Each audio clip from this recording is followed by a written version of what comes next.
bees.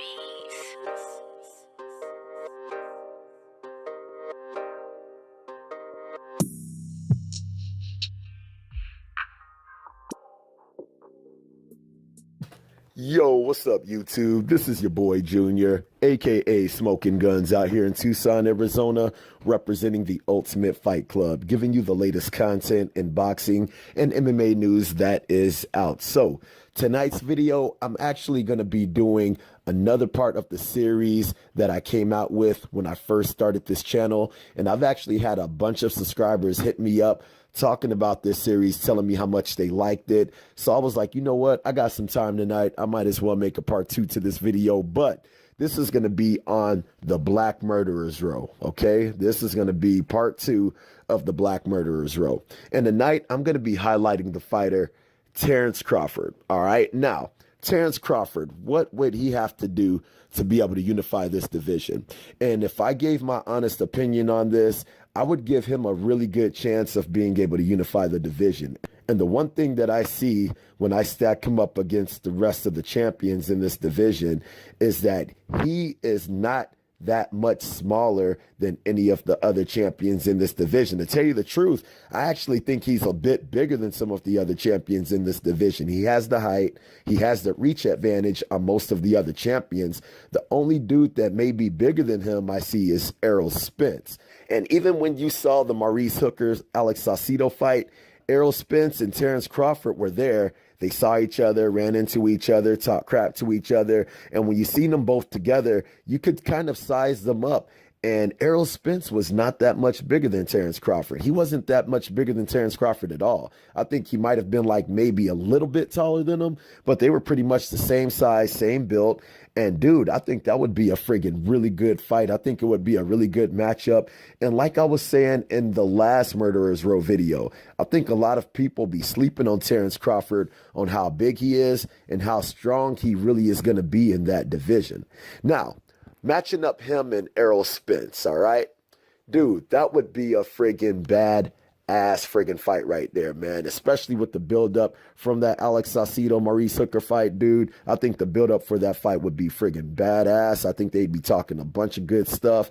And man, I think that would be a sick-ass fight. And to tell you the truth, I think Terence Crawford would have a good chance of being able to win that fight. A lot of people might be looking at me like, hell no, man, Errol Spence will stop him.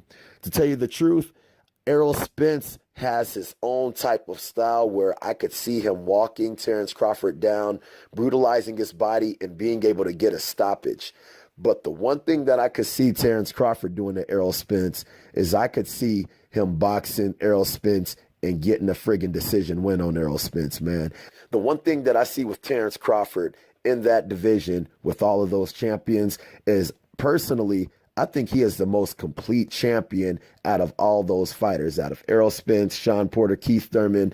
Don't get me wrong, all of these fighters have their own different attributes that could be very detrimental to the other fighters and the other champions in this division. But when you're talking about fighting on the inside, fighting on the outside, being able to use head movement, knowing how to use the higher guard when they use the high guard, knowing how to use proper footwork, using footwork for offense, using footwork for defense, using footwork to be able to set up angles, being able to create feints, being able to use the jab to be able to set up combinations. Dude, I really see Terence Crawford being the most versatile and being the most complete fighter out of this bunch. And I could see him being able to outbox Errol Spence and being able to get a decision win on Errol Spence. I don't see him stopping Errol Spence. I definitely don't see him stopping Errol Spence, but I do see him being able to outpoint Errol Spence and being able to get a decision win.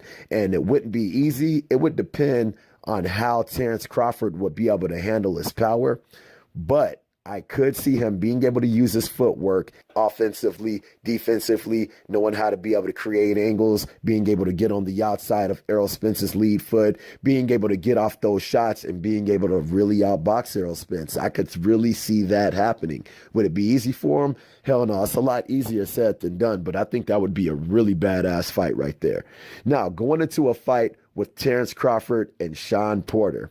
Dude, I think this would actually be the funnest fight in the friggin' division. The main reason I say that is because Shawn Porter has an ugly-ass friggin' style.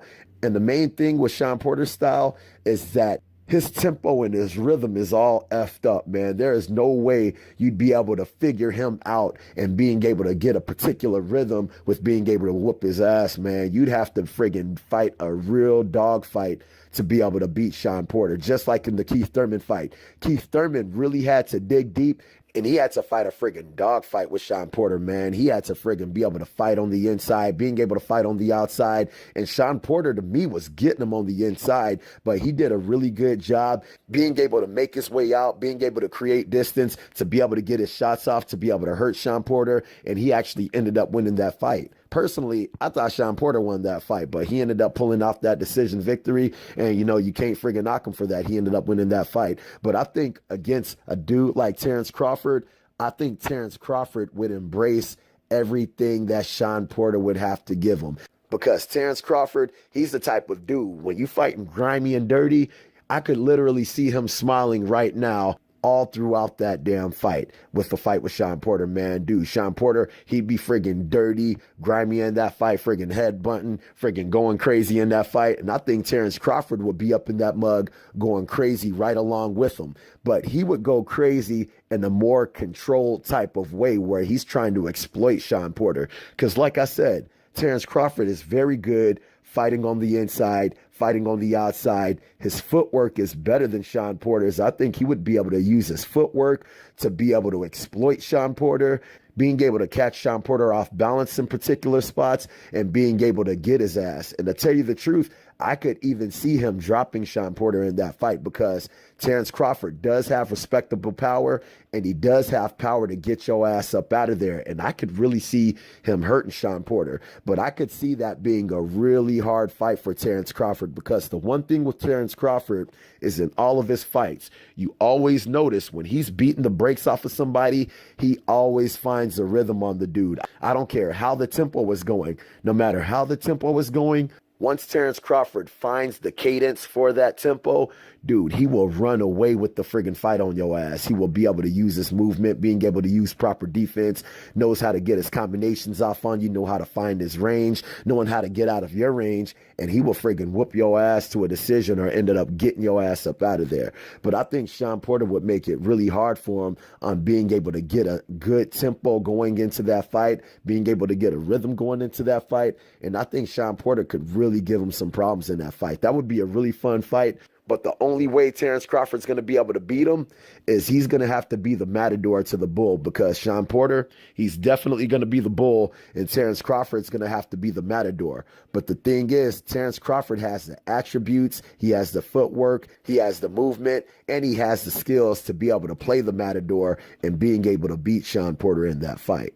Now, going into a fight with him and Keith Thurman, dude, I think this would be a friggin' hard-ass fight. The main reason I think it would be a hard-ass fight is because Keith Thurman is a very tactical technician in that damn fight. And he's a slick-ass boxer. He's not even a slick boxer. I was going to say he's a slick boxer. I'm lying. He's a friggin' slick puncher, because that fool has some friggin' ridiculous power.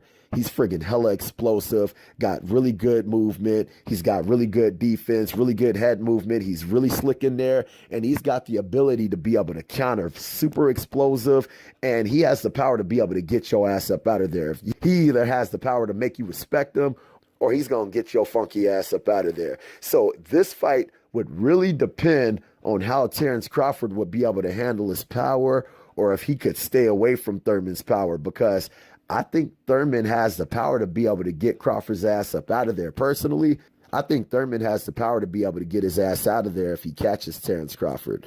But I think this would be a good fight for Terence Crawford, just for the simple fact is, even though Keith Thurman, he's really good at being able to use his movements, he's good with his combinations, very explosive, very good at countering, and he has very good movement, being able to use his jab properly, being able to use feints properly. So this would be a very technically skilled matchup. But I think that Terence Crawford would have an easier job finding the rhythm in this fight than he would in the Sean Porter fight. In this fight, I think he would be able to get a rhythm to be able to beat Keith Thurman and being able to get a decision. I don't see him stopping Keith Thurman, man, because Keith Thurman, he's been in there with some hard hitters, and I do not see Terence Crawford stopping Keith Thurman.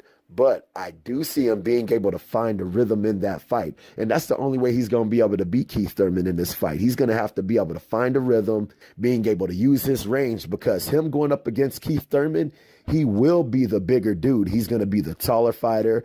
He has more range than Keith Thurman. I think Keith Thurman has like a 69-inch reach advantage, and Terence Crawford has a 74-inch reach advantage. So I think that Terence Crawford could go into this fight being able to use his range, being able to use the proper defense, the slick defense, his footwork that I know he has, his counter-punching ability, knowing how to use his jabs, knowing how to use his feints. And I think that he could find a rhythm in this fight and actually outbox Keith Thurman to a decision victory.